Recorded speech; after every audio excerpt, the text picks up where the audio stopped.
अस्सलामु अलैकुम वरहमतुल्लाहि वबरकातुह। अल्हम्दुलिल्लाहि रब्बिल आलमीन, अस्सलातु वस्सलामु अला सय्यिदिल मुरसलीन व अला आलिहि व सहाबिहि अजमाइन। প্রিয় দেশবাসী, মহান আল্লাহ তাআলার কাছে শুকরিয়া আদায় করছি। বাংলাদেশের আসন্ন জাতীয় সংসদ নির্বাচনের সম্ভাব্য তারিখে একটা সুষ্ঠু, গ্রহণযোগ্য এবং নিরপেক্ষ নির্বাচন অনুষ্ঠানের লক্ষ্যে দেশবাসী আজ ঐক্যবদ্ধ এবং দেশবাসী সকলেই জানেন ইতিমধ্যেই বাংলাদেশের কয়েকটি ইসলামী দল এবং দেশপ্রেমিক রাজনৈতিক দলের সমন্বয়ে নতুন বাংলাদেশ এর যে স্বপ্ন আমরা দেখছি, সেটার জন্য জরুরি শর্ত হলো জাতীয় সংসদ নির্বাচনকে সুষ্ঠু নিরপেক্ষ করা।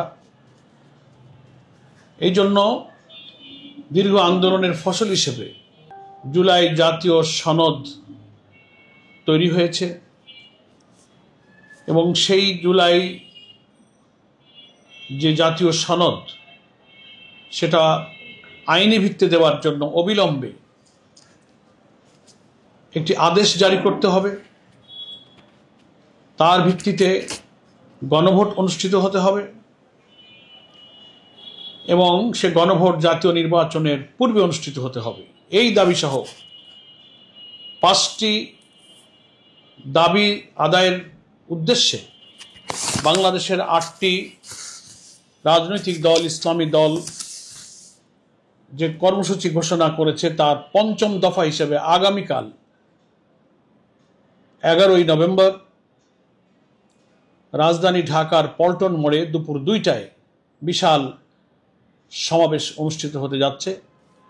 এই সমাবেশ আহ্বান করেছেন বাংলাদেশ জামাত ইসলামীর সম্মানিত আমির ডক্টর শফিকুর রহমান, ইসলামী আন্দোলন বাংলাদেশের সম্মানিত আমির পীর সাহেব চরমনাই, মুফতি সৈয়দ মোহাম্মদ রেজাউল করিম, বাংলাদেশ খেলাফত মজলিসের সম্মানিত আমির মাওলানা মামুনুল হক, খেলাফত মজলিসের সম্মানিত আমির অধ্যক্ষ মাওলানা আব্দুল বাসিত আজাদ, বাংলাদেশ নিজামে ইসলাম পার্টির সম্মানিত আমির অধ্যক্ষ মাওলানা সরওয়ার কামাল আজিজি, বাংলাদেশ খেলাফত আন্দোলনের সম্মানিত আমির মাওলানা হাবিবুল্লাহ মিয়াজি, জাতীয় গণতান্ত্রিক পার্টি জাগপার সভানেত্রী ব্যারিস্টার তাসমিয়া প্রধান এবং বাংলাদেশ ডেভেলপমেন্ট পার্টির সভাপতি অ্যাডভোকেট আনোয়ারুল ইসলাম চান। আমি রাজধানী ঢাকা সহ দেশবাসীর কাছে উদাত্ত আহ্বান জানাই, আসুন ইসলামী এবং দেশপ্রেমিক 8টি দলের আহ্বানে আগামীকাল 11ই নভেম্বর দুপুর 2টায় রাজধানীর পল্টন মোড়ে অনুষ্ঠিতব্য এই বিশাল সমাবেশকে আমরা সফল করি। দলে দলে সুশৃঙ্খলভাবে দুপুর 2টার পূর্বে আমরা পল্টন মোড়ে জমায়েত হই। এই সমাবেশে উপস্থিত হয়ে দেশের মানুষের দাবির সাথে আমরা আমাদের কণ্ঠকে উচ্চকিত করি। সকলকে আমি সেই আহ্বান জানাচ্ছি। বাংলাদেশ জিন্দাবাদ।